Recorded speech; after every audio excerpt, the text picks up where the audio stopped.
Praise the Lord. കർത്താവിന്റെ അതിപരിശുദ്ധമായി നാം വാഴ്ത്തപ്പെടട്ടെ. ഇന്നലെ സമയത്ത് ഓർത്ത് ദൈവത്തെ സ്തുതിക്കുകയും വാഴ്ത്തുകയും ചെയ്യുന്ന വിവിധ സ്ഥലങ്ങളിൽ രാജ്യങ്ങളുമായിരുന്ന ദൈവവചനം കേൾക്കുന്ന എല്ലാ പ്രിയപ്പെട്ടവരും കർത്താവായ യേശുക്രിസ്തുവിന്റെ വലിയൊരു നാമത്തിന്റെ സ്നേഹവന്ദനം. അല്പസമയത്തെ ദൈവന ചിന്തയ്ക്കായി ഒരു ദൈവവചന ഭാഗം വായിക്കുന്നു. സങ്കീർത്തനം 136 23 വാക്യം. നമ്മുടെ താഴ്ച നമ്മെ ഓർത്തവന് അവന്റെ ദയ എന്നേക്കുമുള്ളത്. ഒന്നുകൂടെ വാക്യം നമ്മൾ വായിക്കുമ്പോൾ, നമ്മുടെ താഴ്ച നമ്മെ ഓർത്തവന് സ്തോത്രം ചെയ്യുവിൻ, അവന്റെ ദയ എന്നേക്കുമുള്ളതെന്ന് നമുക്ക് കാണാൻ കഴിയും. അത് ഈ വചനത്തെ കുറിച്ച് പഠിക്കുമ്പോൾ വീണ്ടെടുപ്പിന്റെ പ്രകടമായ ദൈവത്തിന്റെ ദയയെക്കുറിച്ചാണ് ഇവിടെ പറയുന്നത്. ഇസ്രായേൽ ജനത്തിന്റെ വീണ്ടെടുപ്പ് ക്രിസ്തു മൂലമുള്ള വീണ്ടെടുപ്പിന്റെ നിഴലാണ്. എല്ലാ കാലത്തുമുള്ള ദൈവജനത്തിന് ഈ 23 വാക്യം വളരെ പ്രിയങ്കരമാണ്. ഉയർന്നവൻ താണവരെ ഓർക്കുക എന്നത് മനുഷ്യ സഹജമേ അല്ല. അല്ലേലൂയ. എന്നാൽ കർത്താവ് സ്തോത്രം ചെയ്തത് നമ്മൾ മനസ്സിലാക്കിയാൽ, അവൻ പഠിപ്പിച്ചത് ഓർത്താൽ, അല്ലേലൂയ, നമുക്ക് വേണ്ടി സ്വർഗ മഹിമകളെ വെടിഞ്ഞിറങ്ങി വന്നവനാണെന്ന് നമുക്ക് കാണാൻ കഴിയും. അതാണ് വചനം പറയുന്നത്. അല്ലേലൂയ. നമ്മുടെ താഴ്ചയെ നമ്മെ ഓർക്കുക എന്നൊക്കെ പറഞ്ഞ് കർത്താവിന് മാത്രമേ കഴിയൂ. കാരണം അതുകൊണ്ട് നമ്മുടെ കർത്താവ് ദൈവരൂപത്തിലിരുന്നിട്ടും ദൈവത്തോടുള്ള സമത്വം മുറുകെ പിടിച്ചുകൊള്ളാൻ വിചാരിക്കാതെ അവൻ തന്നെത്താൻ സ്വയം താഴ്ത്തി ദാസരൂപം എടുത്തു.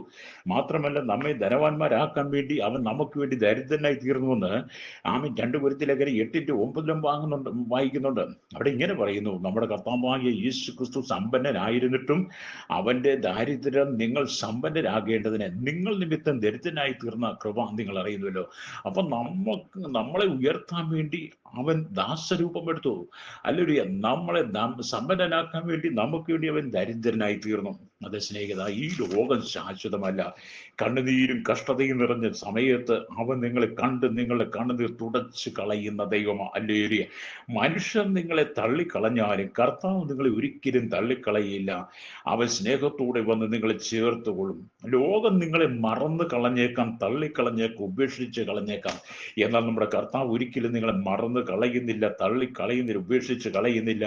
അവൻ നിങ്ങളെ ചേർത്ത് പിടിക്കുന്ന ദൈവമാണ്. അതുകൊണ്ടാണ് യോഹന്നാന്റെ സുവിശേഷം 14 അധ്യായം നമ്മളതിന്റെ 18 വാക്യത്തിലേക്ക് വരുമ്പോൾ ഇങ്ങനെ കാണുന്നുണ്ട്: ഞാൻ നിങ്ങളെ അനാഥരായി വിടുകയില്ല, ഞാൻ ഒരു നാളും ഞാൻ നിങ്ങളുടെ അടുക്കൽ വരും. ഞാൻ നിങ്ങളെ അനാഥരായി വിടുകയില്ല, ഞാൻ നിങ്ങളുടെ അടുക്കൽ വരും. അതെ, നമ്മളെ അനാഥരായി വിടാതെ നമ്മുടെ അരികിലേക്ക് ഇറങ്ങി വരുന്ന ദൈവം.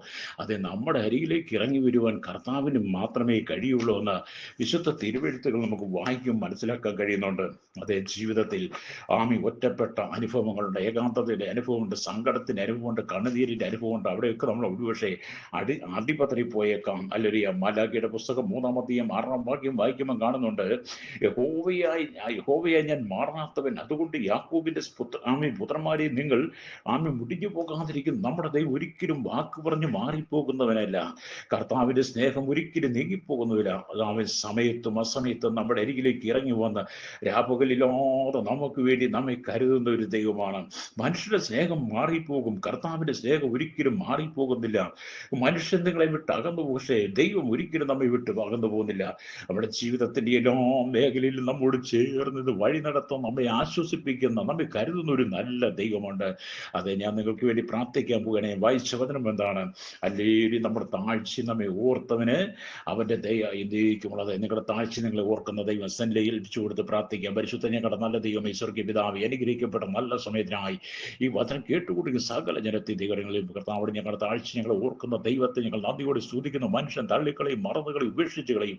എന്നാൽ ഞങ്ങളെ അനാഥരായി വിടാതെ ഞങ്ങളുടെ അടുക്കൽ വന്ന് ഞങ്ങളെ ചേർത്ത് പിടിക്കുന്ന ദൈവത്തെ നന്ദിയോടെ സ്തുതിക്കുന്നു. സകല മഹത്വം എടുക്കണം യേശുവിന്റെ നാമത്തിൽ തന്നെ. ആമേൻ.